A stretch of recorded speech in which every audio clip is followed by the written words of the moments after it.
Nunca pensei que me encontraria nessa situação nos meus últimos anos. Aos 68 anos, a maioria dos meus colegas está aproveitando a merecida aposentadoria, passando os fins de semana com os netos e cuidando dos seus negócios o resto do tempo. Eu, por outro lado, estou sentado no quarto de hóspedes da casa do meu filho mais velho, tremendo a cada som na escada. Meu nome é Gwendelyn Taft. Trabalhei como contadora na Pierce Construction em San Antônio a vida toda. Não é a profissão mais romântica, mas é estável, o que foi especialmente importante depois que meu marido, Lester, morreu de ataque cardíaco quando nossos filhos tinham 8, 12 e 14 anos. Lembro-me daquele dia como se fosse ontem. Lester chegou do trabalho, reclamou de azia, tomou um comprimido e sentou-se para assistir TV. 20 minutos depois, ouvi um barulho estranho e o vi afundar na cadeira. A ambulância chegou 17 minutos depois. Era tarde demais. E assim, fiquei sozinha com 3 filhos e uma hipoteca. Trabalhar para a empresa de Raymond Pierce foi a minha salvação. Ele era um chefe compreensivo, permitindo-me trabalhar em casa às vezes quando as crianças estavam doentes e nunca recusando antecipadamente se houvesse despesas inesperadas. Trabalhei para ele por 34 anos, até me aposentar há 3 anos. Meus filhos cresceram e se tornaram pessoas diferentes. A do meio, Sibyl, é a mais sensível de todas. Ela se tornou professora primária, casou-se com um programador chamado Dominique e teve 2 filhos, Oliver e June. Eles moram em Portland, ligam regularmente e sempre enviam um pacote com presentes e cartões engraçados feitos à mão pelos netos no Natal. O caçula, Frank, herdou a paixão do pai por eletrônica. Formou-se na faculdade técnica, conseguiu um emprego como engenheiro em uma empresa de telecomunicações e se mudou para Chicago. Ele não liga com tanta frequência quanto Sibyl, mas todo mês transfere uma pequena quantia para minha conta, embora eu já tenha dito a ele muitas vezes que consigo me virar sozinho. No ano passado, ele se divorciou da esposa Paula. Eles não tiveram filhos. Frank parece um pouco perdido ao telefone, mas diz que está se acostumando aos poucos com a vida de solteiro. Mas o mais velho, Arlon, era uma criança difícil e impulsiva, teimosa e frequentemente mentia sobre pequenas coisas. Lester era melhor em lidar com seu temperamento e, depois que meu marido morreu, eu nem sempre tive força ou paciência. Talvez eu tenha cometido erros na criação dele. Ou talvez ele seja simplesmente assim. Arlon trabalha como avaliador de seguros e se casou com Daisy aos 26 anos, uma mulher com pretensões da alta sociedade, embora ela seja apenas administradora de uma academia. Eles têm 2 filhos, Elliot, que agora tem 15 anos, e Nora, que tem 13. Minha decisão de morar com eles não foi espontânea. Depois de me aposentar, continuei morando na minha pequena casa, que finalmente paguei 1 ano antes de parar de trabalhar. Minha aposentadoria é modesta, mas era suficiente para minhas necessidades básicas, e às vezes eu complementava minha renda prestando consultoria contábil para pequenas empresas. Mas no outono passado, houve uma enchente que inundou o porão e o primeiro andar, e o seguro cobriu apenas parte dos reparos. Gastei quase todas as minhas economias, e o dinheiro que me restava mal dava para pagar as contas. Arlon ligou bem na hora em que eu tentava calcular quanto conseguiria pela prataria da minha avó. Mãe, o que você acha de morar conosco? Perguntou ele com uma preocupação incomum na voz. As crianças sentem falta da avó, e Daisy e eu nos sentiríamos melhor se você estivesse por perto. Poderíamos alugar a casa para ganhar uma renda extra. Não concordei de imediato. Meu relacionamento com Arlon sempre foi difícil, e Daisy e eu mal nos falávamos em reuniões de família, mas Arlon continuou insistindo e, por fim, eu cedi. Vendi a maior parte dos móveis, aluguei a casa para um casal por um valor que cobria os impostos e o seguro e me mudei com 2 malas para a casa do meu filho, nos arredores de San Antônio. Os primeiros dias foram ainda melhores do que eu esperava. Daisy foi excepcionalmente simpática, me mostrou o quarto de hóspedes no térreo e me cedeu uma prateleira no banheiro e um lugar na geladeira. Meus netos, que eu via talvez uma vez por ano, estavam cautelosos, mas educados. Estamos tão felizes por você estar aqui conosco, mãe, disse Arlon, passando o braço em volta dos meus ombros. Não se preocupe com nada. Apenas viva e aproveite. Na noite do 3º dia, estávamos sentados no quintal. Daisy estava fazendo churrasco. As crianças jogavam badminton com os meninos vizinhos, e Arlon e eu tomávamos limonada sob um grande guarda-sol. A propósito, mãe, Disse meu filho casualmente, a Daisy e eu trabalhamos muito, e as crianças já são adolescentes. Elas precisam de supervisão. Você se importaria de buscá-las na escola e fazer o jantar às vezes? Só algumas vezes por semana, quando a Daisy e eu estivermos no turno da noite. É claro que concordei. Afinal, eu estava morando na casa deles de graça, e ajudar com os netos era o mínimo que eu podia fazer. Mas algumas vezes por semana rapidamente se transformaram em uma tarefa diária. Daisy começou a ficar até tarde no trabalho e se matriculou em aulas de manicure e pedicure. Preciso me desenvolver profissionalmente, Gavin, disse ela, acrescentando aulas de yoga para equilíbrio mental. No final do primeiro mês, eu já estava preparando o café da manhã, almoço e jantar, lavando roupa, passando roupa, limpando a casa, buscando as crianças na escola, ajudando-as com a lição de casa e levando-as para atividades extracurriculares. Ao mesmo tempo, minha opinião nunca era levada em consideração, e qualquer iniciativa me era recebida com irritação. Um dia, fiz uma caçarola para o jantar usando a receita da minha mãe. Que coisa nojenta é essa? Daisy fez uma careta, mal olhando para o prato. Você sabe que eu não como glúten. Mas não tem glúten, gaguejei. Só vegetais, um pouco de queijo e... Eu disse que não como, ela retrucou, virando-se para as crianças. Vamos pedir pizza? Elas assentiram alegremente, e Arlon nem tirou os olhos do celular. Outra vez, comprei uma camisa nova para o Elliot. As férias escolares estavam chegando, e todas as camisas dele pareciam surradas. O que você está fazendo? Arlon me retrucou quando Elliot exibiu sua camisa nova. Você está tentando mostrar que não conseguimos sustentar o nosso próprio filho? Devolva esse trapo e não se meta na nossa vida. Eu só queria ajudar, tentei explicar. E não é uma porcaria barata. É uma camisa de boa qualidade de... Quem se importa? Arlon jogou a camisa no chão. Não precisamos da sua caridade. Depois disso, ele ficou uma semana sem falar comigo, e Daisy aproveitava todas as oportunidades para fazer comentários sarcásticos sobre certos aposentados que se metem na vida dos outros. O pior foi que meus netos rapidamente adotaram a atitude dos pais. No começo, pelo menos me cumprimentaram, mas agora fingiam que eu não existia. Elliot, quando achou que eu não estava ouvindo, me chamou de velha, e Nora torceu o nariz e disse que eu cheirava velha. Tentei falar com o Arlon, mas ele me dispensou. Pare de ser tão dramática, mãe. Você mora na nossa casa de graça, então seja grata. Minha única saída eram os telefonemas ocasionais da Sibyl e do Frank. A Sibyl sempre iniciava a conversa perguntando como eu estava me sentindo e ouvia atentamente minhas respostas cautelosas. Eu não reclamava. Não queria estragar o relacionamento entre meus irmãos, mas acho que ela sentia que algo não estava certo. Mãe, você não precisa morar com o Arlon, ela dizia. O Dominique e eu adoraríamos que você se mudasse para cá. Portland é úmida demais para as minhas juntas, querida, eu brincava.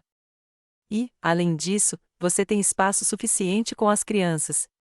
Frank era menos perspicaz, mas em todas as conversas oferecia ajuda financeira. Mãe, posso te mandar mais dinheiro. É só me dizer quanto você precisa. Tenho tudo o que preciso, filho, respondi. É melhor você comprar algo bacana. Em contraste com essas conversas calorosas, a vida na casa de Arlon parecia ainda mais deprimente. Eu me sentia como uma hóspede indesejada, tolerada apenas pelos benefícios que eu oferecia. Daisy conversava abertamente com as amigas ao telefone sobre a sorte que tinha por ter uma governanta e uma babá de graça. Enquanto Arlon, se eu ousasse pedir a menor ajuda, como uma carona para a clínica, suspirava e revirava os olhos. Não tenho mais nada para fazer? Chame um táxi. No final do terceiro mês, eu estava pensando seriamente em voltar para minha própria casa, mesmo que isso significasse me endividar para rescindir o contrato de aluguel. Mas, naquele momento, recebi um telefonema que mudou tudo. Era terça-feira, por volta das 17 horas. Daisy ainda não tinha chegado do trabalho. As crianças estavam no treino e Arlon só chegaria às 20 horas. Eu estava preparando o jantar quando meu telefone antigo tocou. O número era desconhecido e eu estava prestes a desligar. Golpistas me assediavam com frequência, mas algo me fez atender. Gwendoline, aqui é Raymond Pierce. Não sei se você se lembra do seu antigo chefe. A voz de Raymond soou mais fraca do que eu me lembrava, mas era definitivamente ele, com sua rouquidão característica e leve sotaque texano. Claro que sim, Sr. Pierce, respondi, surpresa com a ligação. Como você está? Já estive melhor, Gwendolen. Já estive melhor, ele suspirou profundamente. Escute, precisamos conversar. É importante e não podemos discutir por telefone. Pode vir ao escritório amanhã às 10 horas? Hesitei. Amanhã era quarta-feira e eu tinha que buscar a Nora na escola às 14 horas e levá-la para a aula de piano. Isso é muito importante, Gwendolen, a voz de Raymond soava quase suplicante. Eu não a incomodaria se houvesse mais alguém a quem eu pudesse perguntar. Tudo bem, Sr. Pierce, decidi. Estarei no seu escritório às 10 horas amanhã. Obrigada, Gwendolen, e esteja preparada para uma conversa séria. Ele desligou, deixando-me completamente perplexa. Não nos falávamos desde que me aposentei. O que poderia ter acontecido para ele precisar de mim? E por que sua voz soava tão condenada? A manhã estava fresca, apesar de ser final de abril.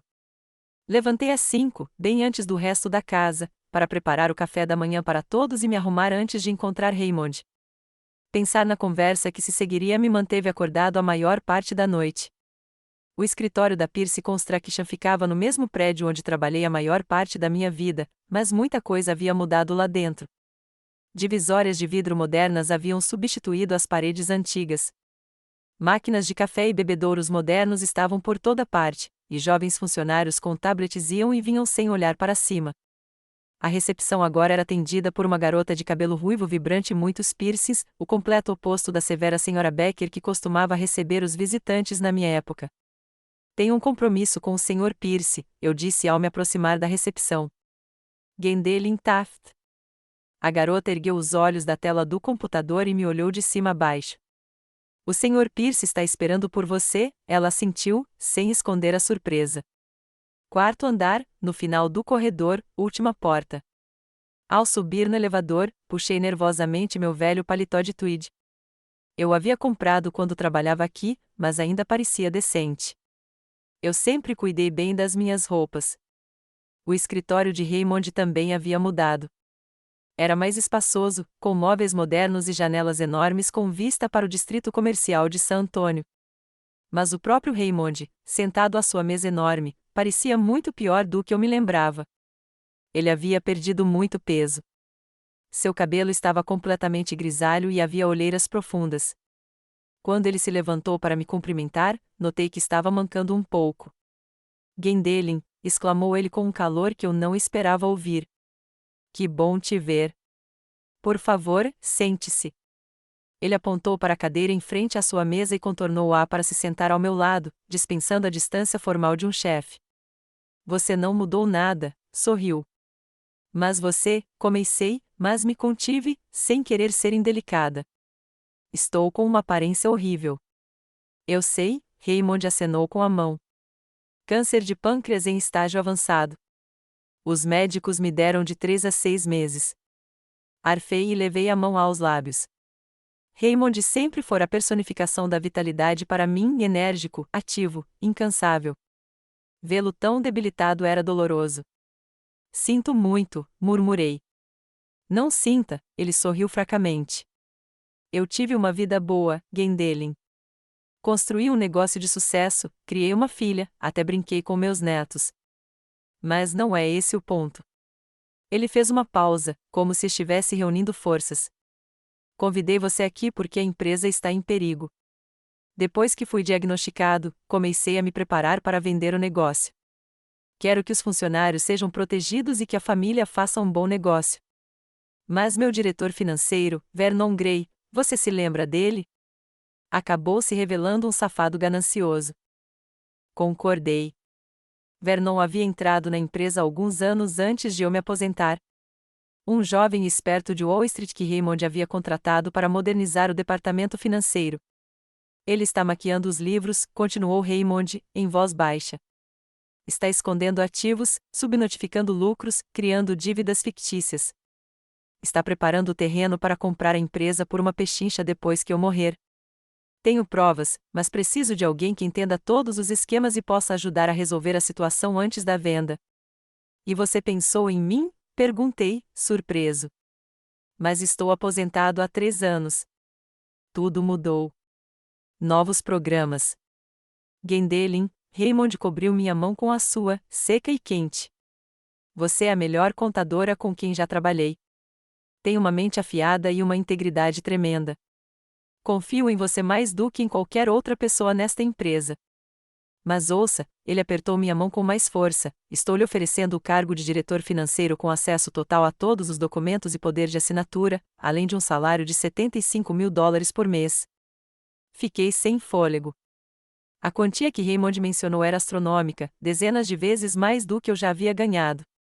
Isso é impossível, suspirei. Você poderia contratar qualquer um em Wall Street por esse valor.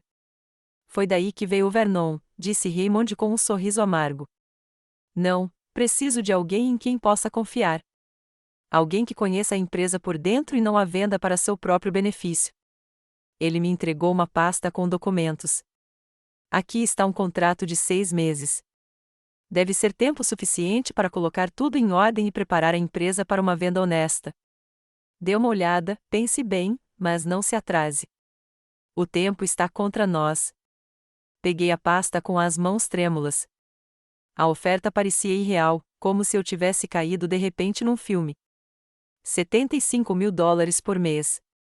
Mesmo por 6 meses, era mais do que eu havia ganhado nos últimos 10 anos da minha carreira. E o Vernon? Perguntei.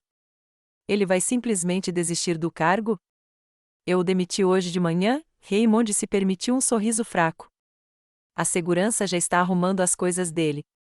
Ele vai ameaçar processar, é claro, mas tenho provas suficientes das suas artimanhas para que ele prefira sair discretamente. Preciso pensar nisso, eu disse, ainda sem acreditar no que estava acontecendo. Claro, Raymond assentiu. Mas espero que você concorde. Você é o único que pode salvar o que construí a vida toda. Voltei para casa completamente confuso. A pasta com o contrato queimava minhas mãos e mil pensamentos giravam em minha cabeça. Por um lado, esta era uma chance não apenas de conquistar independência financeira, mas também de ajudar um homem que sempre foi bom para mim. Por outro lado, eu não tinha certeza se, na minha idade, conseguiria lidar com tamanha responsabilidade. Parei em frente à casa do Arlon, recuperando o fôlego. Precisava inventar uma explicação para minha ausência. A nora provavelmente já tinha chegado da escola e reclamado com os pais que a avó não tinha ido buscá-la. Eu tinha razão. Assim que entrei, fui confrontada por uma Daisy furiosa. Onde você estava? Ela me perguntou rispidamente. A nora teve que pegar o ônibus. Ela perdeu a aula de piano. Precisei ir à clínica, menti, decidindo não mencionar a oferta do Raymond. De repente, abriu uma vaga com o cardiologista, e eu estava esperando há 2 meses por essa consulta. E você não podia ter me avisado? Daisy cruzou os braços. Perdi uma reunião importante com um cliente por sua causa. Tive que pedir folga para buscar a nora. Tentei ligar para você, mas meu celular morreu, continuei inventando. Desculpe, Daisy. Não vai acontecer de novo. Ora, nem pensar, ela bufou. O Arlon vai ficar furioso. E, de fato, naquela noite, tive que ouvir um longo discurso raivoso do meu filho sobre minha irresponsabilidade e ingratidão. Nós te acolhemos, te demos um teto, e o que você faz? Ele gritou, com saliva voando. Você nos decepcionou na primeira oportunidade. Arlon, eu expliquei. Não me importo com suas explicações, ele bateu com o punho na mesa. Ou você faz o seu trabalho, ou arruma suas coisas e volta para o seu buraco. Abaixei a cabeça em silêncio. Discutir com Arlon era inútil, especialmente quando ele estava naquele estado de espírito. Além disso, minha mente estava ocupada com outra coisa completamente diferente, o contrato que ainda estava na minha bolsa. À noite, quando a casa estava silenciosa, peguei os documentos e os estudei cuidadosamente à luz de um pequeno abajur de mesa. Os termos eram mais do que generosos. Além de um salário fabuloso, Raymond oferecia plano de saúde premium, um carro da empresa e um bônus em caso de venda bem-sucedida da empresa. O contrato era bem escrito, sem cláusulas ocultas, e até previa indenização em caso de rescisão antecipada por iniciativa do empregador. Passei uma noite sem dormir, ponderando os prós e os contras. Pela manhã, a decisão estava tomada. Eu aceitaria a oferta do Raymond. Não era apenas uma chance de ajudar alguém que sempre me apoiou, mas também uma oportunidade de retomar o controle da minha própria vida. Liguei para ele logo de manhã, assim que o Arlon e a Daisy saíram para o trabalho e as crianças foram para a escola. Aceito, disse eu sem preâmbulos. Ótimo, a voz do Raymond soou aliviada. Quando você pode começar? Amanhã. Te vejo no escritório às 9 horas. E, Gwendoline, obrigada. Depois de desligar, pensei em como organizar minha nova vida. A primeira coisa que eu precisava decidir era se contaria à minha família sobre o novo emprego. Depois do escândalo de ontem, eu estava inclinado a manter segredo, pelo menos por enquanto. Conhecendo Arlon e Daisy, eu podia imaginar que eles começariam imediatamente a exigir dinheiro para o concerto, um carro novo ou uma escola particular para as crianças. Não, era melhor eu me recompor primeiro, juntar dinheiro suficiente para alugar minha própria casa e depois decidir o que fazer em seguida. Como pretexto, inventei a história de que havia me inscrito como voluntário na biblioteca local, onde precisavam de pessoas para separar livros e ajudar os visitantes.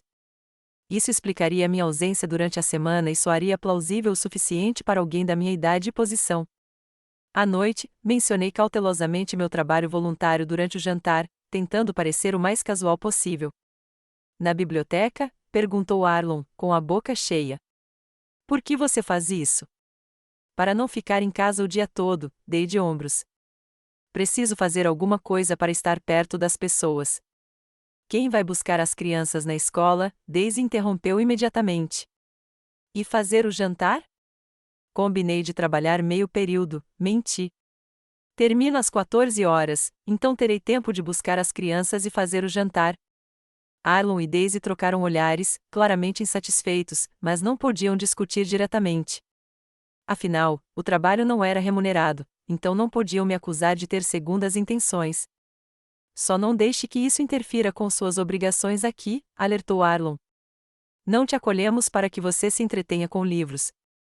Claro, querida, respondi docilmente, reprimindo a vontade de lhe contar a verdade sobre quanto eu estaria ganhando agora. No dia seguinte, comecei a trabalhar na Pierce Construction. As primeiras semanas foram incrivelmente difíceis. Tive que aprender rapidamente novos programas de computador, decifrar os diagramas complexos de Vernon e, ao mesmo tempo, construir relacionamentos com meus colegas de trabalho, muitos dos quais me olhavam com um ceticismo mal disfarçado. Mas, aos poucos, as coisas começaram a se encaixar. Meus muitos anos de experiência na empresa foram inestimáveis. Eu conhecia todos os detalhes do negócio, lembrava-me da história de muitos projetos e rapidamente restabelecia antigos laços com clientes e parceiros. Além disso, contabilidade sempre foi meu ponto forte, e os planos de Vernon, embora inteligentes, ainda eram fáceis de desvendar. Raymond, apesar da saúde debilitada, vinha ao escritório dia sim, dia não, e passava longas horas comigo, me atualizando e apoiando minhas decisões perante o conselho de administração. Você está se saindo ainda melhor do que eu esperava, disse-me após uma reunião particularmente bem-sucedida, na qual apresentamos um plano de reestruturação de dívida. Eu sabia que estava certo sobre você, Gwendoline. Suas palavras significaram mais para mim do que todo o dinheiro do mundo. Pela primeira vez em muito tempo, me senti necessária, competente, respeitada. Era uma sensação inebriante, especialmente em contraste com a forma como eu era tratada em casa. Lá, a situação só piorava. Daisy, insatisfeita por eu agora ter que dividir meu tempo entre o voluntariado e as tarefas domésticas, tornou-se ainda mais exigente e sarcástica. Você salgou demais a sopa de novo, ela fez uma careta durante o jantar. E a roupa não está passada direito. Talvez você devesse dedicar menos tempo aos seus livros e mais tempo cuidando da família que a acolheu. Arlon apoiava a esposa em tudo, acrescentando suas próprias queixas. Mãe, você anda meio distraída ultimamente. Ontem, você esqueceu de comprar meu queijo favorito. Hoje, você não escreveu um recado do meu chefe. É tudo por causa da sua biblioteca idiota. Talvez você devesse parar de bancar a beneficente. Mas o pior eram os netos. Agora que Elliot e Nora perceberam que seus pais não iriam repreendê-los, pararam até de fingir serem educados. Certa vez, flagrei Nora remexendo na minha bolsa. "O que você está fazendo?" perguntei, tentando disfarçar meu alarme. Havia um olerite na bolsa. "Procurando dinheiro", respondeu ela, atrevida. "Preciso de uma capa de celular nova." "Nora, você não pode pegar as coisas dos outros sem pedir", disse eu, cautelosamente, pegando a bolsa dela. "Se precisar de dinheiro, peça aos seus pais." "O que eu poderia tirar de você?" bufou a garota. "Você não tem nada. Você é uma vagabunda." Fiquei paralisada com tamanha grosseria. Mas antes que eu pudesse responder, Daisy entrou na sala. "O que está acontecendo aqui?" perguntou ela, olhando da filha para mim. "A vovó não me dá dinheiro para o couvert", reclamou Nora imediatamente. "E ela esconde a bolsa idiota da gente." "Ela estava revirando as minhas coisas", tentei explicar. "Que segredos você poderia ter?" interrompeu Daisy. "Você mora na nossa casa, come a nossa comida. Se minha filha te pedir alguma coisa, você tem que ajudá-la." "Mas..." "Sem mas", interrompeu Daisy. "Dê a ela o dinheiro para o couvert, já que ela está pedindo. Acho que você não tem nada mais importante para gastar." Peguei minha carteira silenciosamente e entreguei $20 a Nora, o valor que eu estava economizando para comprar meias calças novas. A moça pegou a nota com um sorriso triunfante e saiu correndo do quarto. "E lembre-se", Daisy me cutucou com o dedo, "nada de segredos na minha casa. Entendeu?" Depois que ela saiu, sentei-me na cama, tentando impedir que minhas mãos tremessem. Eu precisava encontrar um lugar mais seguro para esconder meus documentos de trabalho. Na vez seguinte, Elliot acidentalmente derramou suco de laranja na minha blusa favorita, que eu tinha acabado de levar para a lavanderia em preparação para uma reunião importante com investidores. "Ah, me desculpe", disse-ele com remorso fingido. "Eu não percebi." "Está tudo bem", suspirei, sabendo que não tinha sido um acidente. O menino parecia muito satisfeito consigo mesmo. "Vamos lá, mãe", interrompeu Arlon enquanto eu começava a lavar a mancha. "É só um trapo velho. Você pode comprar um novo um dia." Eles riram, pai e filho, trocando olhares cúmplices. Eu não disse nada, mas por dentro senti uma pontada de mágoa e raiva. Naquela noite, deitada na cama, me permiti pensar seriamente em como minha vida mudaria com meu novo salário. Eu poderia alugar um lindo apartamento, comprar um carro, viajar. Eu poderia ajudar Sibyl e Frank, mimar seus filhos.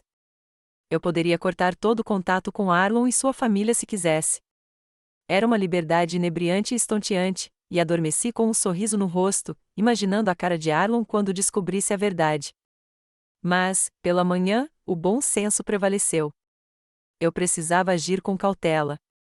Primeiro, precisava juntar dinheiro suficiente, encontrar um lugar para morar e talvez consultar um advogado sobre o testamento.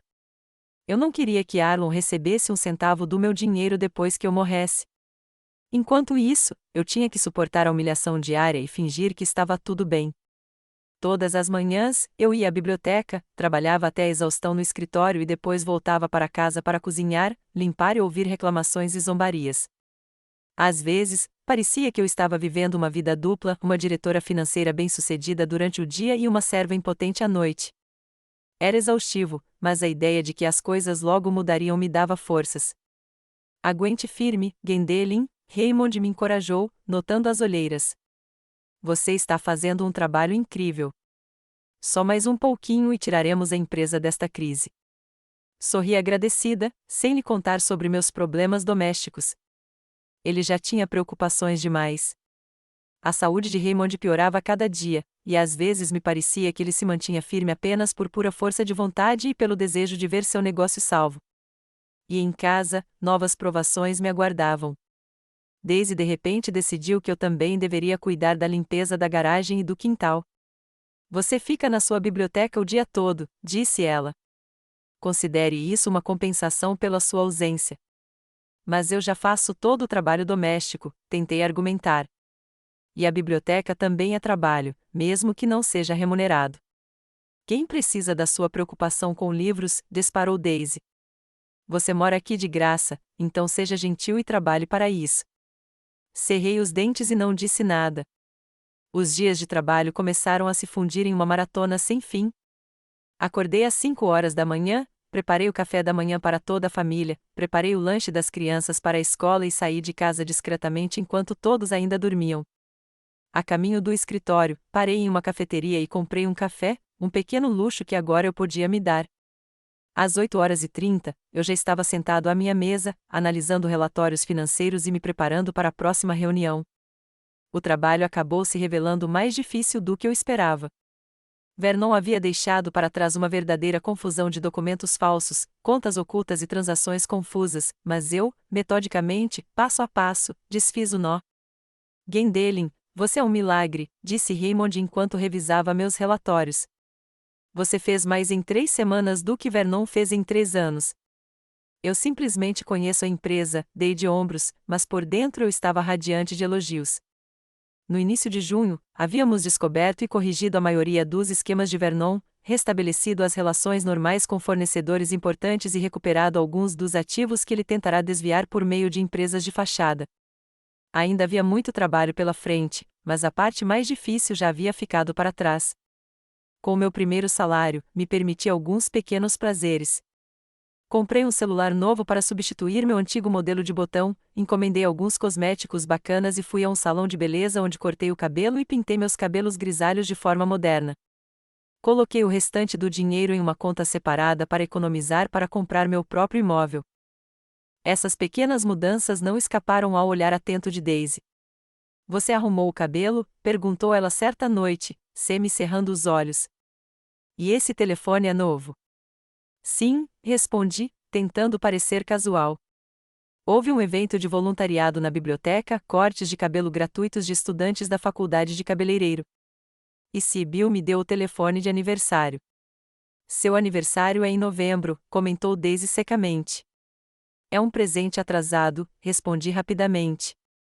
Ela estava juntando dinheiro para ele. Daisy claramente não acreditou em mim, mas não insistiu no assunto. Estava mais interessada em saber se eu tinha feito a lasanha que ela pedirá para o jantar. Eu me sentia completamente diferente no escritório. Lá, eu era uma profissional respeitada, cuja opinião era valorizada e cujas decisões tinham peso. Jovens funcionários, que inicialmente eram céticos em relação à velha senhora do século passado, agora me procuravam em busca de conselhos e orientação. Até mesmo os membros do conselho de administração, que inicialmente se opuseram à minha nomeação, começaram a reconhecer minha competência. Senhora Taft, a senhora fez um trabalho incrível na reestruturação da dívida com a Gardner Investments, disse-me um dia Alistair Montgomery, o mais conservador e exigente dos diretores. Acho que todos nós a subestimamos. Assenti, aceitando o elogio, e sorri interiormente, imaginando como Arlon reagiria se ouvisse sua mãe sendo tratada com tanto respeito. Em casa, a situação estava ficando cada vez mais tensa. Arlon e Daisy pareciam determinados a extrair até a última gota de mim. Agora, minhas tarefas incluíam não apenas limpar a casa, cozinhar e cuidar das crianças, mas também lavar roupa, passar roupa, cuidar do jardim, passear com o cachorro e ajudar Elliot com a lição de matemática. Mãe, a senhora é contadora, dizia Arlon, ignorando meu protesto de que eu estava cansada depois de um longo dia na biblioteca. Explique essas frações para ele. Eu não tenho tempo. E eu tenho, finalmente retruquei. Arlon me encarou como se eu tivesse começado a falar uma língua estrangeira de repente. Claro que você tem tempo, disse-lhe lentamente. O que mais você faz? Seu trabalho voluntário é apenas um hobby que gentilmente permitimos que você faça. Eu também sou uma pessoa, eu disse baixinho. Tenho minhas próprias coisas para fazer e necessidades para satisfazer. Que outras necessidades? Ele bufou. Você tem um teto sobre a cabeça e comida para comer. O que mais você quer? Em vez de reclamar, deveria ser grato por termos te acolhido. Havia tanta convicção sincera em sua voz que percebi que era inútil discutir. Ele realmente acreditava que estava me fazendo um grande favor ao me deixar morar em sua casa e que eu deveria ser imensamente grata por isso. Não disse nada, engolindo o ressentimento, e fui ajudar Elliot com a matemática. O garoto me cumprimentou com indisfarçável desprezo. Não pense que vou dar ouvidos a uma velha. Só faça a lição de casa para mim. Respirei fundo, lembrando a mim mesma que as coisas logo mudariam. Só mais um pouquinho e eu conseguiria sair dali de cabeça erguida. Raymond percebeu meu estado e, certa vez, depois de uma reunião, me manteve em seu escritório. Há algo errado, Gwendoline? Perguntou ele, com genuína preocupação. Você parece exausta. Eu queria ignorar, dizer que estava tudo bem. Mas, de repente, senti que não conseguia mais guardar tudo para mim. E contei a ele sobre minha vida com Arlon e sua família, sobre a humilhação constante, sobre como era difícil levar uma vida dupla. Raymond ouviu atentamente, sem interromper. E quando terminei, ele balançou a cabeça. Gwendoline, por que você aguenta isso? Agora você tem condições de viver sozinha. Estou juntando dinheiro para comprar um lugar, expliquei. Quero ter uma reserva financeira antes de me arriscar. Isso é sábio, ele assentiu. Mas não se esqueça de que a vida é curta demais para ser desperdiçada com quem não te valoriza. Suas palavras me tocaram profundamente, especialmente considerando sua própria situação. Raymond estava desaparecendo diante dos nossos olhos. Cada dia poderia ser o seu último. Mas ele continuava vindo ao escritório, resolvendo problemas, fazendo planos para o futuro de uma empresa que nunca veria. Você tem razão em querer ser financeiramente independente, continuou ele. Mas não deixe que eles destruam seu espírito. Você é uma mulher maravilhosa, Gwendoline, e merece respeito. Depois daquela conversa, algo mudou em mim. Eu ainda fazia minhas tarefas domésticas, mas não tentava mais agradar Arlon e Daisy em tudo. Se eles pedissem algo claramente excessivo, eu calmamente recusava. Se as crianças fossem rudes, eu não engolia meu ressentimento, mas enfatizava firmemente que tal comportamento era inaceitável. É claro que isso não passou despercebido. Daisy reclamou com Arlon que eu havia me descontrolado completamente, e ele, por sua vez, me repreendeu, ao que eu respondi educadamente, mas sem a minha antiga submissão. O que está acontecendo com você, mãe? Ele perguntou certa vez, quando me recusei a costurar todas as camisas dele em uma noite. Você se tornou diferente. Sou apenas um ser humano, Arlon, respondi. E tenho meus limites. Estamos pedindo demais de você? Perguntou ele, parecendo ofendido. Depois de tudo que fizemos por você? O que exatamente você fez por mim? Perguntei baixinho. Como assim? O que fizemos por você? Ele pareceu genuinamente surpreso. Nós te demos um teto, comida, uma família. Sem nós, você estaria morando sozinha no seu barraco caindo aos pedaços, sem ninguém para se importar com você.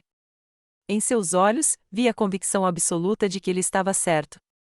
Para Arlon, isso não era manipulação, mas uma declaração de fato. Ele realmente acreditava que estava me fazendo um grande favor ao me permitir morar em sua casa e servir sua família. Pela primeira vez, percebi quão profundo era o abismo entre nós. Meu próprio filho não me via como uma pessoa, mas como uma função, uma ferramenta para sua conveniência, e nenhuma palavra que eu dissesse mudaria essa percepção.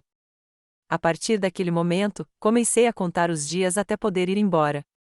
Todas as manhãs, ao sair para o trabalho, eu anotava mentalmente, mais um dia se foi.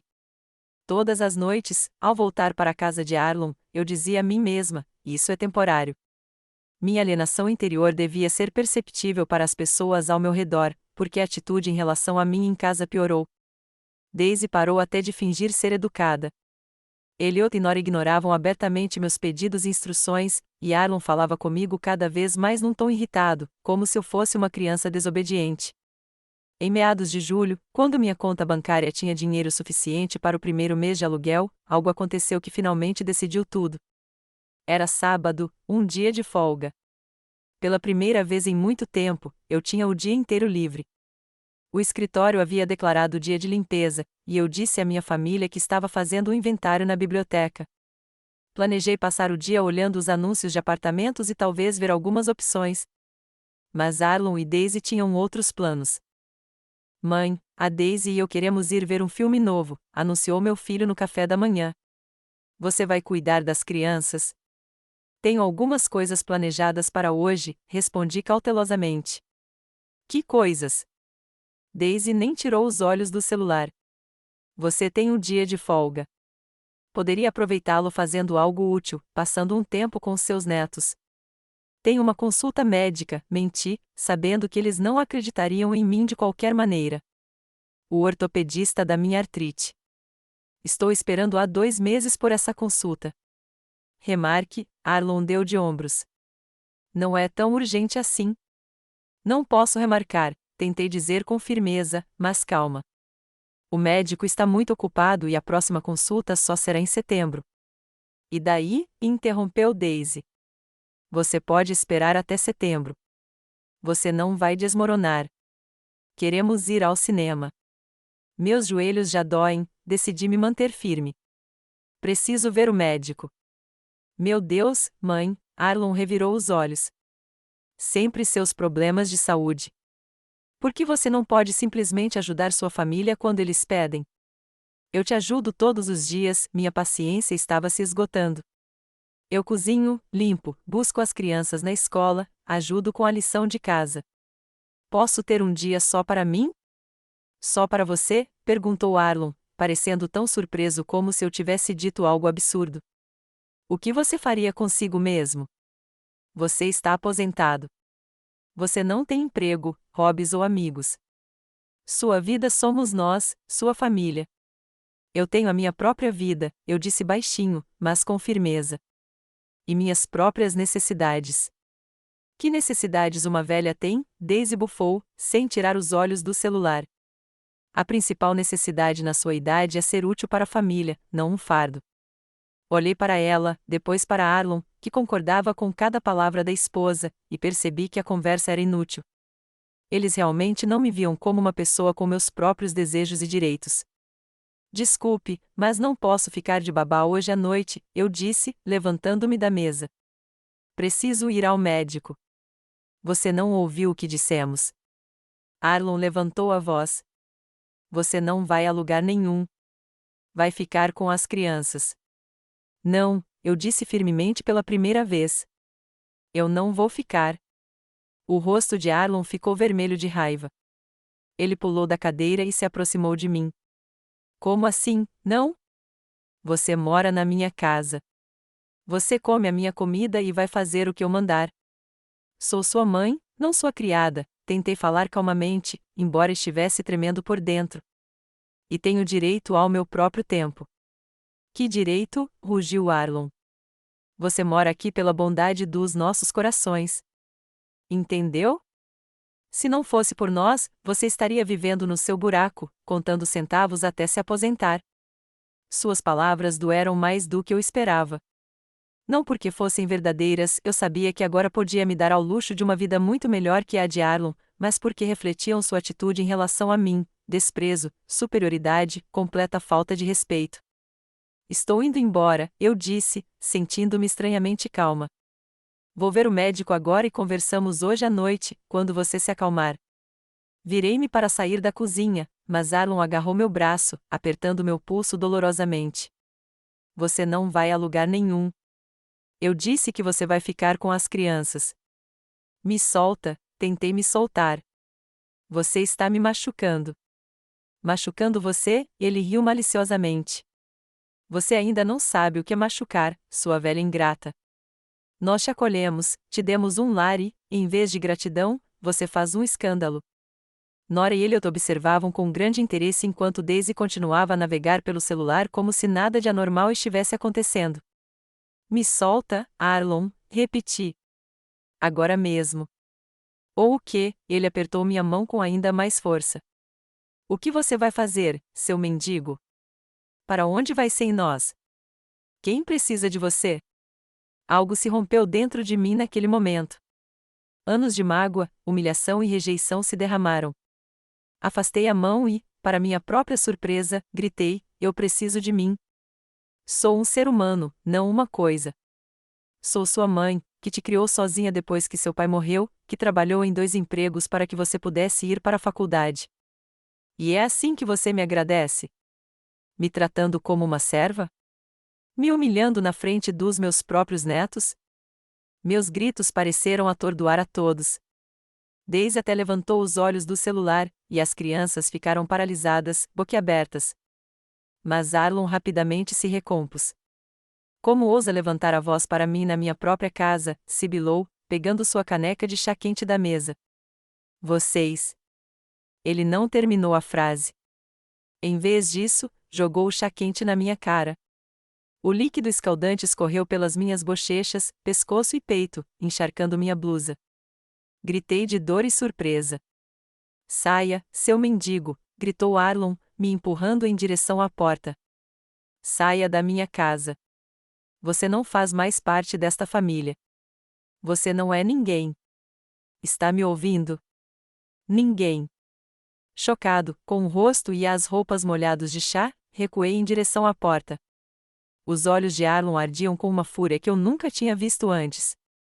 Atrás dele estavam Daisy e as crianças, imperturbáveis, indiferentes, como se o que estava acontecendo fosse uma discussão familiar normal e não a expulsão de uma idosa de casa. Arrume suas coisas e saia daqui, Arlon continuou a gritar. Vou te dar 10 minutos, depois jogo tudo na rua. Virei-me silenciosamente e fui para o meu quarto. Minhas mãos tremiam, meu rosto queimava por causa do chá e da humilhação, mas por dentro eu sentia um vazio estranho. Era como se algo importante que me ligava àquela casa, àquelas pessoas, tivesse finalmente sido cortado. Rapidamente, juntei o essencial em uma pequena bolsa, meus documentos, meu celular, algumas mudas de roupa. Eu poderia pegar o resto mais tarde ou comprar coisas novas. Naquele momento, o principal era sair daquela casa onde eu havia sido humilhada por tanto tempo. Ao passar pela cozinha, ouvi Daisy dizer: talvez você não devesse ter sido tão dura. Afinal, ela é sua mãe. Eu não me importo, retrucou Arlon. Ela passou dos limites. Deixe-a sair e viver a própria vida. Vamos ver como ela se vira sem nós. Abri a porta da frente silenciosamente e saí. Era uma manhã ensolarada. Os vizinhos estavam ocupados em seus jardins. Alguém estava passeando com o cachorro. Um típico dia de verão nos subúrbios de San Antônio. Caminhei lentamente pela calçada sem olhar para trás. Meu rosto ainda queimava por causa do chá. Minha blusa grudava desconfortavelmente no corpo, mas, estranhamente, eu me sentia mais leve do que me sentia há meses. Era como se um peso enorme tivesse sido tirado dos meus ombros. Para onde vamos agora? Pensei, parando na esquina. Eu tinha uma quantia razoável de dinheiro na conta, mas não tinha onde ficar. Poderia ter ligado para Sibyl ou Frank, mas não queria envolvê-los no meu conflito com Arlon. Peguei meu celular e chamei um táxi para o hotel mais próximo. Afinal, eu podia pagar agora. E então haveria uma nova vida, uma vida sem lugar para aqueles que não sabiam apreciar e respeitar os outros. Sentado num banco, esperando o táxi, de repente me peguei sorrindo. Pela primeira vez em muito tempo, me senti verdadeiramente livre. O Riverview Hotel acabou sendo um verdadeiro salva-vidas. O quarto espaçoso com ar-condicionado, uma cama macia e um banheiro amplo me pareceu quase um palácio, depois do quarto de hóspedes apertado da casa de Arlon. A primeira coisa que fiz foi tomar um longo banho quente, lavando não apenas os vestígios pegajosos do chá, mas também toda a negatividade da minha vida passada. Marcas vermelhas de queimadura permaneceram na minha pele, mas, felizmente, não eram muito graves. O gerente do hotel, percebendo meu estado, ofereceu-se para trazer um kit de primeiros socorros, e então apliquei cuidadosamente uma pomada cicatrizante nas áreas afetadas. Quando terminei, sentei-me na beira da cama e me permiti compreender plenamente o que havia acontecido pela primeira vez naquele dia. Meu próprio filho me expulsara de casa. Ele me jogará chá quente em cima, me chamara de mendigo e me jogará na rua como se eu fosse um pedaço de lixo. E fizera tudo isso na frente da esposa e dos filhos, que não fizeram nada para impedi-lo. Estranhamente, em vez do desespero que eu esperava, senti apenas um vazio e uma leve amargura. Era como se o último fio que me ligava a Arlon tivesse finalmente se rompido, libertando-me de quaisquer ilusões ou esperanças de que nosso relacionamento um dia daria certo. Peguei meu celular e, após um momento de hesitação, disquei o número do Raymond. Apesar de ser seu dia de folga, ele atendeu quase imediatamente. Gwendoline, aconteceu alguma coisa? Sua voz soou preocupada, o que me tocou inesperadamente. Contei-lhe brevemente o que tinha acontecido. Meu Deus, Raymond suspirou quando terminei. Que horror! Você está bem? Precisa de atendimento médico? Não, só queimaduras leves, respondi. Estou no Riverview Hotel. Eles têm tudo aqui. Fique lá, disse ele com firmeza. Vou ligar para o meu amigo da imobiliária. Encontraremos um lugar decente para você morar, não apenas um abrigo temporário. Depois de conversar com Raymond, me senti um pouco melhor. Pelo menos eu tinha um emprego, dinheiro e a perspectiva de um lugar para morar. Nada mal para uma mulher da minha idade que acabará de ser expulsa de casa pelo filho. Meu próximo telefonema foi para Sibyl. Eu não queria incomodá-la em seu dia de folga, mas senti que precisava contar a pelo menos um dos meus filhos o que tinha acontecido antes de Arlon contar, na versão dele. Mãe, respondeu Sibyl, surpresa. Você raramente liga aos sábados. Não estou mais morando com Arlon, eu disse, decidindo não enrolar. O quê? Por quê? O que aconteceu? Contei tudo a ela, tentando ser objetiva e não exagerar. Embora alguns detalhes, como o chá quente jogado na minha cara, ainda a fizessem ofegar de indignação. Meu Deus, mãe, que horror! Exclamou ela quando terminei.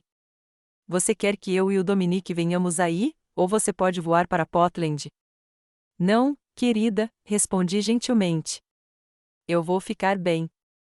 Tenho um emprego e dinheiro para moradia. Um emprego? Perguntou Sibyl. Você quer dizer ser voluntária na biblioteca, mas isso paga? E então decidi que era hora de contar a verdade, pelo menos para Sibyl, a mais sensível dos meus filhos. Na verdade, eu não trabalho na biblioteca, confessei. Sou o diretor financeiro da Pierce Construction.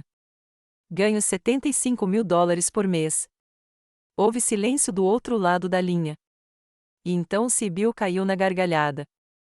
Mãe, você está brincando, né? $75.000 por mês? Isso é? É verdade, eu disse calmamente.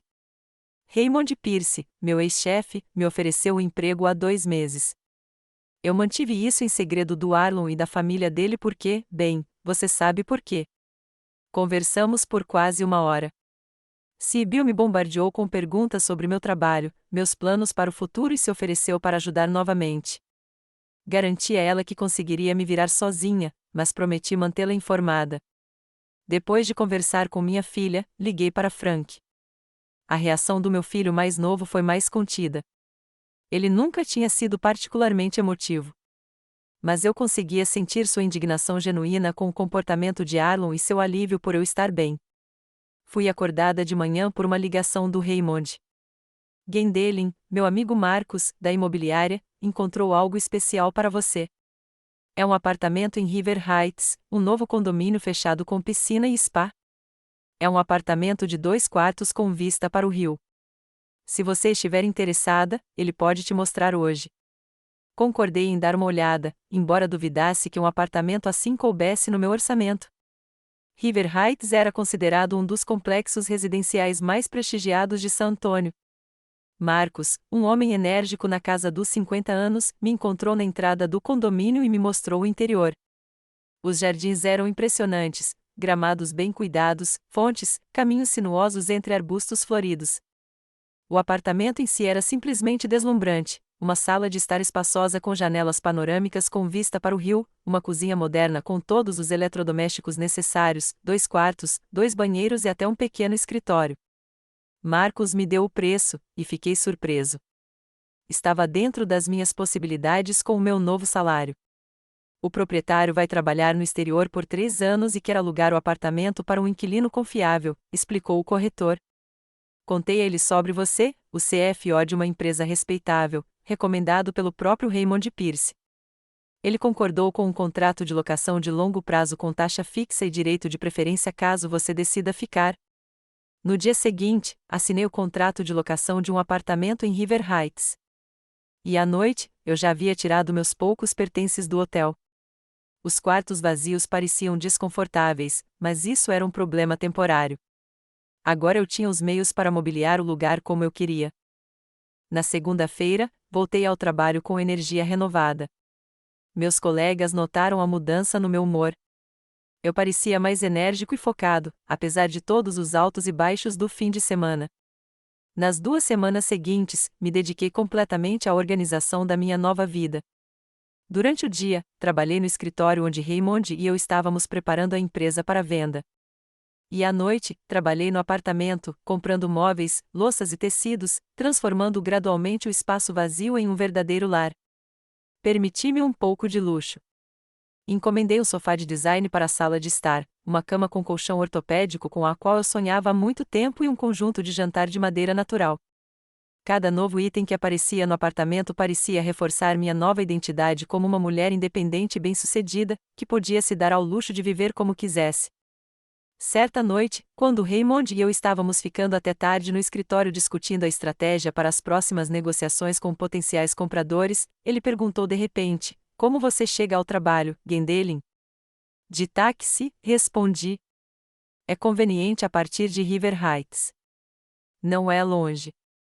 "Por que você não compra um carro?", sugeriu Raymond. "Seu contrato inclui um carro da empresa, mas você ainda não o usou." Pensei no assunto. De fato, havia uma cláusula no contrato sobre um carro da empresa, mas, com a mudança de Arlon e a mudança para o meu novo apartamento, eu simplesmente não tive tempo de analisar.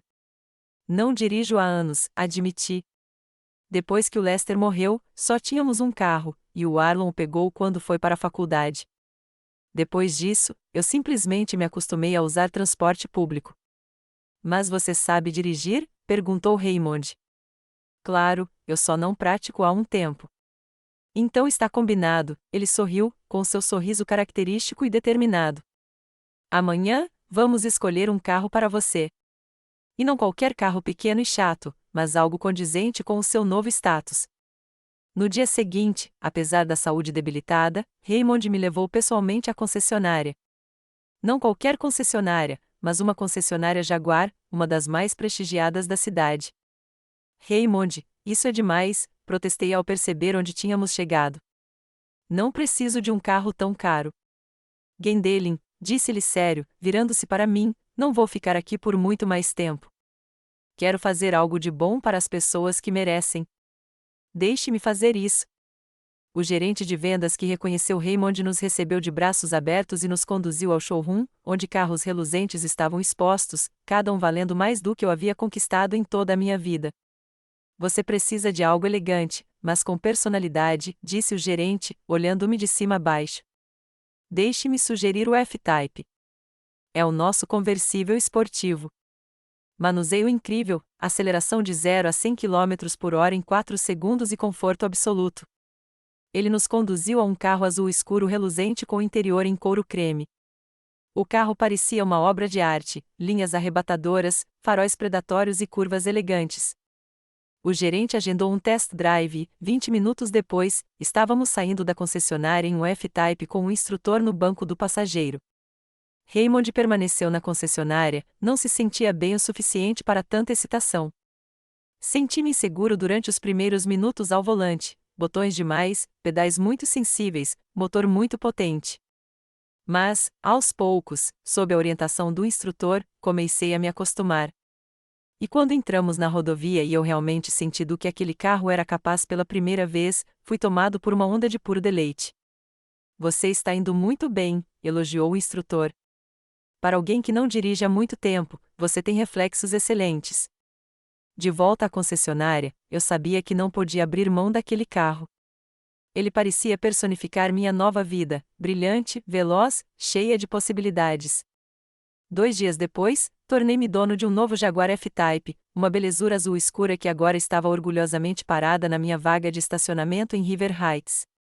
A empresa pagou o carro integralmente como parte da minha indenização e até providenciou para que eu fizesse aulas intensivas de direção com um instrutor profissional. Era como se o mundo tivesse se aberto para mim. Com meu próprio apartamento, um emprego de prestígio e um carro de luxo, eu me sentia 10 anos mais jovem. Eu estava literalmente transbordando de energia. Fiz longas caminhadas à beira-mar, entrei na piscina do nosso condomínio e até comecei a fazer aulas de yoga para idosos. Minha transformação física também continuou.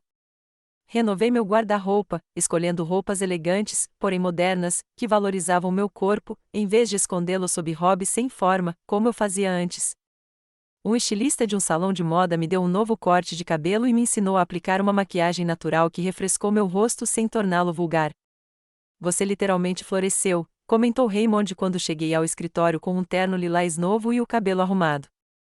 Parece que você envelheceu 15 anos a menos. Sinto que sim, admiti. É como se eu tivesse recomeçado a minha vida. E era a verdade.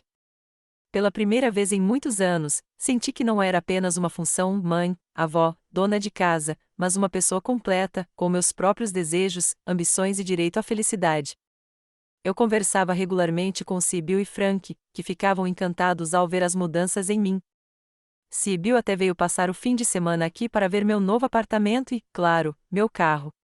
Meu Deus, mãe, você está incrível, exclamou ela, me abraçando no aeroporto. E esse é o seu carro? Sério? Passamos um fim de semana maravilhoso andando pela cidade, jantando em bons restaurantes, conversando sobre tudo que existe. Sibyl admitiu que nunca me viu tão feliz e cheia de energia. Sabe, eu sempre me preocupei com você, disse ela enquanto estávamos sentados na varanda do meu apartamento, bebendo vinho e observando o pôr do sol sobre o rio. Eu tinha medo de que você acabasse morando sozinho na sua antiga casa, contando cada centavo. E aí, quando você se mudou para a casa do Arlon, eu senti que algo estava errado, mas não sabia o quão ruim era. Eu também não percebi o quão ruim era, admiti. Só quando tive a chance de ver de fora. Depois que ela foi embora, Frank veio me visitar. Ele tirou 3 dias de folga do trabalho e veio de Chicago. Quando viu minha nova vida, apenas balançou a cabeça respeitosamente. Nossa, mãe, você nos superou. Passamos momentos maravilhosos juntos. Ao contrário da minha irmã, Frank foi mais prático e me ajudou com alguns problemas técnicos. Ele configurou meu computador, instalou um sistema de segurança no apartamento e até pendurou prateleiras no armário. Sabe, disse-lhe ao nos despedirmos no aeroporto, eu sempre soube que você era especial, mas você superou todas as expectativas. Suas palavras me tocaram profundamente. Pela primeira vez em muito tempo, senti que meus filhos, pelo menos 2 deles, me viam não apenas como mãe, mas como uma pessoa com minhas próprias conquistas e pontos fortes. O trabalho também estava indo bem. Raymond e eu concluímos a reestruturação da empresa e iniciamos negociações com potenciais compradores. O estado de saúde de Raymond estava piorando. Ele agora vinha ao escritório apenas uma vez por semana e passava a maior parte do tempo trabalhando em casa ou no hospital. Mas sua mente permanecia afiada, e continuamos a funcionar como uma equipe bem estruturada. No início de agosto, Raymond Pierce me chamou em casa. Seu estado de saúde havia piorado significativamente. Ele não conseguia mais ir ao escritório e passava a maior parte do tempo acamado, sob a supervisão de uma enfermeira, mas sua mente permanecia lúcida e seu interesse pelos negócios da empresa era inabalável. Gendelin, disse-lhe enquanto eu me acomodava em uma cadeira ao lado da cama com uma pasta de documentos no colo, alguma notícia sobre potenciais compradores? Sim, e boas notícias, sorri. A Bradford Industries aumentou sua oferta para 120 milhões. Seus advogados já estão redigindo o contrato. Excelente, Raymond sorriu fracamente. Espero viver para ver a assinatura. Não diga isso, cobri sua mão com a minha. Você verá sua empresa passar para boas mãos. Discutimos alguns assuntos de negócios. Então, inesperadamente, a conversa tomou um rumo pessoal. Como está seu filho? Perguntou Raymond. Você não me disse se teve algum contato com ele desde aquele incidente. Nenhum, balancei a cabeça. Ele ligou algumas vezes, deixou recados, mas eu não retornei. É a coisa certa a se fazer, assentiu Raymond. Mas, sabe, minha filha me contou uma coisa interessante. O marido dela trabalha na seguradora onde o seu Arlon trabalhava. Acontece que ele foi demitido por um erro grave nos relatórios que custou à empresa um cliente importante. Entendo, senti uma leve pontada de arrependimento, mas nada mais. É uma pena. Não é só isso, continuou Raymond. Dizem que ele está com sérios problemas financeiros. O banco está ameaçando executar a hipoteca da casa dele por atrasos nos pagamentos. Ele e a esposa estão tentando vendê-la rapidamente, mas o mercado não está muito favorável no momento. Fiquei em silêncio, sem saber o que dizer. Por um lado, sentia pena de Arlon. Por mais mal que ele tivesse me tratado, ele ainda era meu filho. Por outro lado, eu não conseguia me livrar da sensação de que havia algum tipo de justiça maior naquela situação. Não estou te contando isso para me gabar, disse Raymond gentilmente, percebendo minha confusão. Só achei que você devia saber. Talvez seja a hora de tirar suas coisas da casa dele antes que seja tarde demais. Talvez você tenha razão, respondi, pensativo. Há fotos, cartas e algumas lembranças que não tive tempo de levar naquele dia. Então não adie, aconselhou Raymond. E Gwendolen, não deixe que ele te machuque de novo. Você merece coisa melhor. Naquela noite, liguei para Sibyl para descobrir o que ela sabia sobre Arlon. Ela confirmou as palavras de Raymond e acrescentou alguns detalhes. A Daisy me ligou semana passada, mãe. Eles estão numa situação realmente desesperadora. O Arlon não consegue encontrar um novo emprego. Ele foi demitido em um escândalo e não conseguiu nenhuma referência. Eles estão vendendo a casa, o carro e até os móveis. A Daisy perguntou se eu poderia emprestar dinheiro a eles. E o que você disse? Que nós mesmos estamos em uma situação difícil agora, suspirou Sibyl. E é verdade. O Dominique está esperando uma promoção, mas ela foi adiada por causa da reestruturação da empresa dele, e os filhos, você sabe quanto custa a educação hoje em dia. Eu sei, querida, eu disse gentilmente. Você fez a coisa certa. Mãe, a voz de Sibyl ficou mais baixa, você não acha que deveria ajudá-los? Eu sei que o Arlon fez uma coisa terrível, mas ele ainda é seu filho. Pensei nisso. Eu realmente queria ajudar o Arlon depois de tudo que ele tinha feito comigo? Depois de toda a humilhação, depois que ele me expulsou de casa e jogou chá quente em mim? Não sei, respondi honestamente. Preciso pensar nisso. Mas primeiro, quero pegar minhas coisas. Vou ligar para ele amanhã e marcar um encontro. Depois de conversar com Sibyl, sentei-me na varanda do meu apartamento por um longo tempo, observando as luzes de San Antônio à noite e refletindo sobre as vicissitudes do destino. 4 meses atrás, eu era uma aposentada impotente morando na casa do meu filho como empregada doméstica. E agora, eu era uma diretora financeira bem-sucedida, com um apartamento luxuoso e um carro esportivo. E agora Arlon, que me tratara com tanta crueldade, se encontrava em uma situação desesperadora. Haveria algum tipo de justiça superior em ação ali? Ou seria apenas uma coincidência? O que eu deveria fazer agora? Ajudá-lo ou deixá-lo colher os frutos de suas ações? De manhã, liguei para o Arlon. Ele atendeu quase imediatamente, e havia uma estranha excitação em sua voz. Mãe, é você? Sim, Arlon, tentei falar calmamente. Gostaria de pegar minhas coisas que ainda estão na sua casa. Quando posso ir aí? Claro, claro, disse-ele com uma presteza incomum. Você pode vir a qualquer hora. Estarei em casa o dia todo. Então, venho amanhã por volta das 11, eu disse. Tá bom, mãe. E eu queria dizer que estou muito feliz que você ligou. Sentimos sua falta. Quase ri da mudança repentina de tom. Pouco tempo antes, ele me chamara de mendiga e me expulsara de casa. E agora, de repente, senti a minha falta.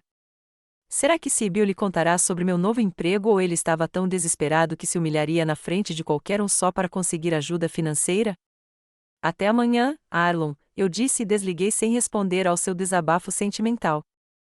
Na manhã seguinte, vesti-me com esmero, escolhendo um elegante vestido justo cor marfim, sapatos de salto baixo e joias minimalistas de ouro. Maquiei-me e penteei o cabelo. Olhando no espelho, mal me reconheci. A mulher bem cuidada e confiante era tão diferente da velha oprimida que eu era apenas alguns meses antes. Exatamente às 10h30, entrei no meu Jaguar e segui para a casa de Arlon. O tempo estava lindo, sol brilhante de agosto, uma brisa leve, condições perfeitas para um passeio com a capota abaixada. O carro deslizava suavemente pelas ruas, atraindo olhares de admiração de transeuntes e outros motoristas. Quem imaginaria que, aos 68 anos, eu estaria dirigindo um conversível esportivo e aproveitando cada minuto? Quando virei na rua onde Arlon morava, meu coração involuntariamente começou a bater mais rápido. Eu não vim aqui desde o dia em que meu filho me expulsou de casa. O bairro parecia o mesmo: casas arrumadas atrás de cercas baixas, gramados aparados, bicicletas infantis nas entradas de veículos. Mas agora, eu olhava tudo como se fosse de fora, como um estranho, não como um morador. A casa de Arlon se destacava das casas vizinhas, e não de um jeito bom. O gramado estava mal cuidado. Havia manchas de óleo na entrada de veículos e uma placa de Anvendicen com o número de telefone de um corretor de imóveis estava no gramado. Estacionei o Jaguar bem em frente à casa, desliguei o motor e congelei por um instante, organizando meus pensamentos. O que eu sentia? Estranhamente, quase nada. Nenhuma raiva, nenhum ressentimento, nenhum desejo de vingança ou regozijo, apenas uma calma confiança de que aquela fase da minha vida havia acabado e que eu viera para dar um fim a ela. Saí do carro, endireitei os ombros e me dirigi para a porta da frente. Antes que eu pudesse tocar a campainha, a porta se abriu e Arlon apareceu na soleira. Ele havia perdido peso e parecia abatido durante o tempo em que não nos víamos. Seus olhos estavam fundos, com olheiras, e havia claramente mais fios grisalhos em seu cabelo. "Mãe", exclamou ele com uma alegria exagerada. "Estou tão feliz em te ver." Ele deu um passo à frente como se fosse me abraçar, mas eu dei um pequeno passo para trás, e ele parou sem jeito, abaixando os braços. "Olá, Arlon", eu disse calmamente. "Vim pegar minhas coisas." "Sim, claro", ele assentiu, continuando a sorrir, embora parecesse forçado. "Entre, por favor."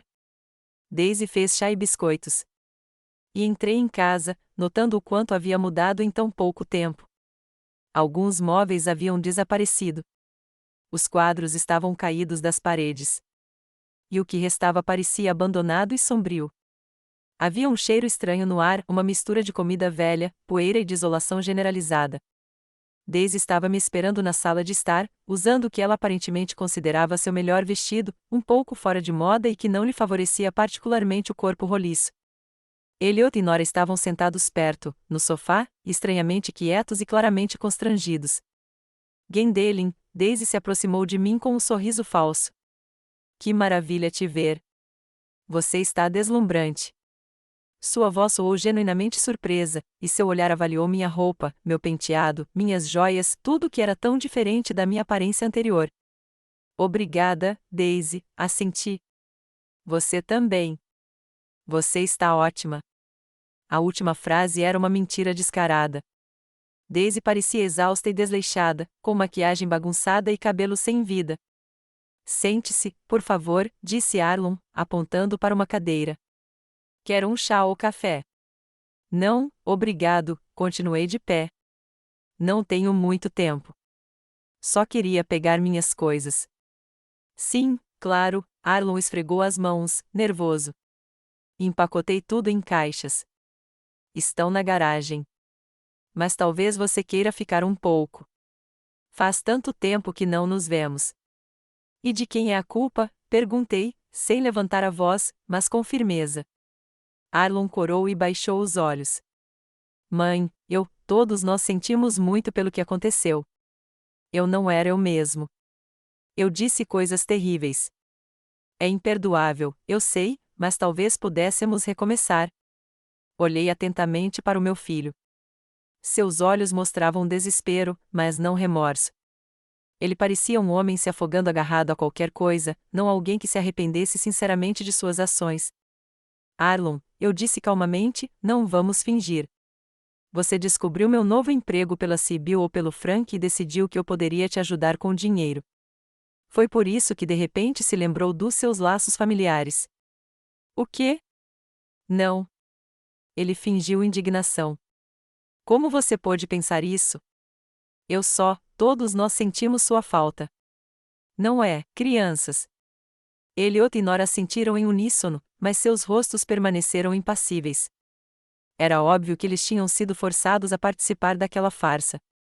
"Mãe, ouvi dizer que você está trabalhando na sua antiga empresa agora", continuou Arlon, claramente decidindo mudar de tática. "Que ótimo. Eu sempre soube que você era uma ótima profissional. E aquele carro lá fora é seu?" "Impressionante." "Sim, é o meu Jaguar", permiti-me um leve sorriso.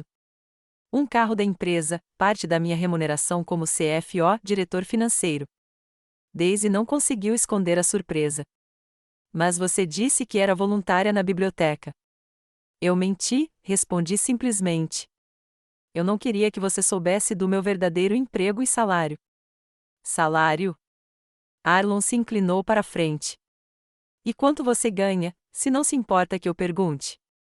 $75.000 por mês, respondi calmamente, sem me gabar, apenas constatando um fato. A sala ficou em silêncio. Arlon congelou, boquiaberto. Daisy empalideceu, e as crianças demonstraram o primeiro sinal de interesse na conversa, entreolhando-se surpresas. $75.000 por mês? Arlon repetiu lentamente, como se não acreditasse no que ouvia. Mas isso é mais do que. Você ganhou em um ano na seguradora, completei por ele. Sim. A vida é cheia de ironia, não é? Mãe, isso é incrível, Arlon parecia finalmente ter encontrado a voz. Estou tão feliz por você. E, sabe, foi melhor assim. Você ganhou independência, uma nova vida. Graças a você ter me expulsado de casa e me jogado chá quente, arqueei uma sobrancelha. Bem, não foi isso que eu quis dizer, disse ele, envergonhado. É que, tudo é para o bem, certo? Talvez, concordei. Mas não finja que queria me ajudar. Você queria se livrar do fardo, como me chamava. Mãe, eu estava errado, Arlon deu um passo em minha direção, com a voz suplicante. Eu admito. Agi terrivelmente, mas todos nós cometemos erros, certo? Você não nos ensinou a perdoar? Sim, assenti. E eu te perdoo, Arlon. Mas isso não significa que eu vou esquecer ou que eu deva me arriscar a ser tratada daquela forma novamente. Mas nós mudamos, interrompeu Daisy. Os últimos meses foram difíceis para nós. Reavaliamos muitas coisas. Principalmente quando você descobriu que eu ganho $75.000 por mês, não resisti ao sarcasmo. Gwendolen, sentimos muito mesmo, Daisy se aproximou, com a voz doce. E gostaríamos que voltasse a fazer parte da nossa família. Quer dizer que gostaria que o meu dinheiro fizesse parte da sua família, corrigi. Vamos ser sinceros, pelo menos por enquanto. Mãe, não seja assim, Arlon deu mais um passo em minha direção. Claro, as coisas estão difíceis para nós financeiramente agora, mas não se trata de dinheiro. É que eu percebi o quanto você significa para nós. Suspirei. Sua insinceridade era quase palpável. Onde estão minhas coisas, Arlon? Perguntei, decidindo não continuar aquela conversa sem sentido. Na garagem, disse ele, visivelmente desanimado. Eu te acompanho até a porta. Atravessamos a cozinha até a garagem, onde havia de fato 3 caixas de papelão com a mãe escrito na lateral. Só isso, disse Arlon. Tentei não esquecer nada. Seus álbuns de fotos, livros, itens pessoais. Abri a caixa de cima e dei uma olhada no conteúdo. Tudo parecia bem, minhas fotos antigas, cartas, algumas lembranças. Obrigada, assenti. Você pode me ajudar a carregá-las até o carro? Arlon pegou 2 caixas e eu peguei a terceira, a mais leve. Saímos de casa e fomos para o meu Jaguar.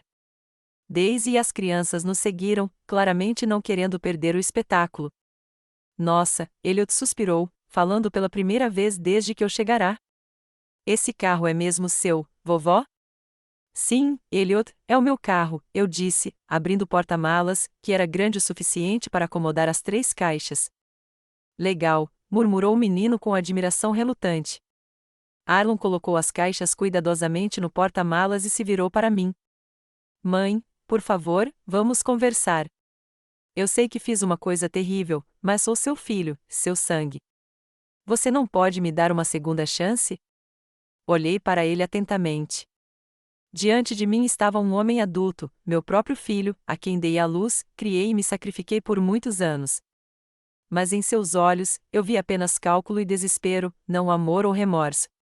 Sabe, Arlon, eu disse calmamente, quando você me expulsou de casa, me chamou de mendigo e disse que eu não era ninguém, que estava morando na sua casa por pura bondade. Você não me via como uma pessoa, apenas como uma função, uma empregada conveniente que cozinhava, limpava e cuidava das crianças. Eu estava errado, disse ele, baixando os olhos. Eu não quis dizer isso. Não, você quis, balancei a cabeça. E sabe qual é a parte mais triste? Eu quase acreditei em você. Quase acreditei que eu não era ninguém, que não merecia respeito ou uma vida decente. Mas agora sei que isso não é verdade. Fechei o porta-malas e dei a volta no carro para sentar ao volante. Mãe, por favor, Arlon me seguiu. Estamos à beira da falência. O banco vai tomar a casa. Eu não tenho emprego. As crianças podem acabar na rua. Sinto muito que você esteja nessa situação, eu disse com sinceridade. Mas você é um homem adulto, Arlon. Você vai se virar. Mas você poderia ajudar, sua voz assumiu um tom familiar e exigente. Você faz uma fortuna, e seu próprio filho pode acabar sem teto. Como você me disse uma vez, abre a porta do carro, vamos ver como você se vira sem nós. Agora é a sua vez de descobrir a resposta para essa pergunta. Você não pode fazer isso, a voz de Arlon ficou histérica. Eu sou seu filho.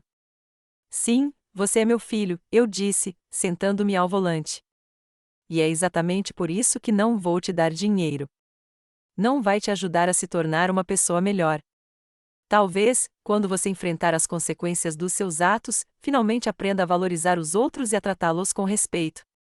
Liguei o motor, e o rugido potente fez Arlon dar um passo para trás. Adeus, Arlon, eu disse. Desejo tudo de bom para você e sua família.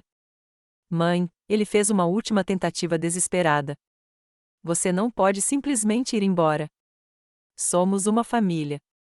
Família não é só sangue, respondi.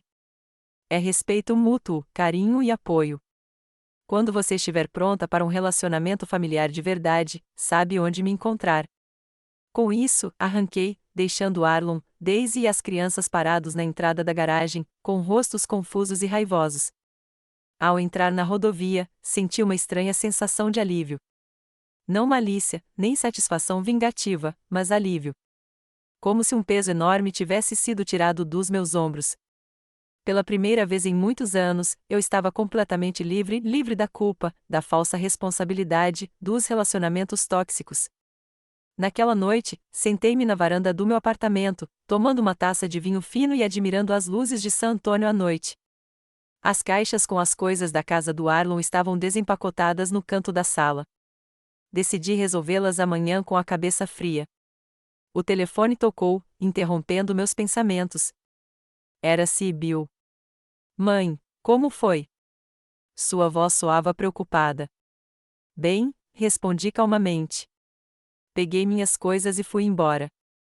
E o Arlon, ele pediu ajuda? Sim, sorri. Assim que ele descobriu sobre o meu salário, lembrou-se de que eu era sua querida mãe. E o que você decidiu? Perguntou Sibyl, cautelosa. Eu recusei, respondi simplesmente. Não porque eu queira me vingar dele, mas porque isso não o ajudará a se tornar uma pessoa melhor. Ele tem que lidar com as consequências dos seus atos sozinho. Houve silêncio do outro lado da linha. E então Sibyl disse baixinho, sabe, mãe, acho que você tem razão. Arlon sempre foi complicado. Talvez seja exatamente disso que ele precisa. Talvez, concordei. O tempo dirá. Depois de conversar com minha filha, voltei para a varanda. A noite estava quente, com uma brisa leve trazendo o perfume das árvores floridas da orla. Em algum lugar ao longe, uma música tocava, e eu podia ouvir o riso das pessoas vivendo suas vidas com suas alegrias e tristezas. Pensei em como a vida era estranha. 6 meses atrás, eu era uma idosa dependente e oprimida que meu próprio filho considerava um fardo. Agora eu era uma mulher bem-sucedida e financeiramente independente, com minha própria casa, carro e, o mais importante, um senso de autoestima. O dinheiro certamente mudou minha vida para melhor. Ele me deu liberdade, conforto e oportunidades que eu nunca tive antes. Mas a verdadeira riqueza não veio com uma conta bancária, mas com a compreensão do meu próprio valor, a capacidade de defender meus limites e a coragem de viver da maneira que acredito ser a certa.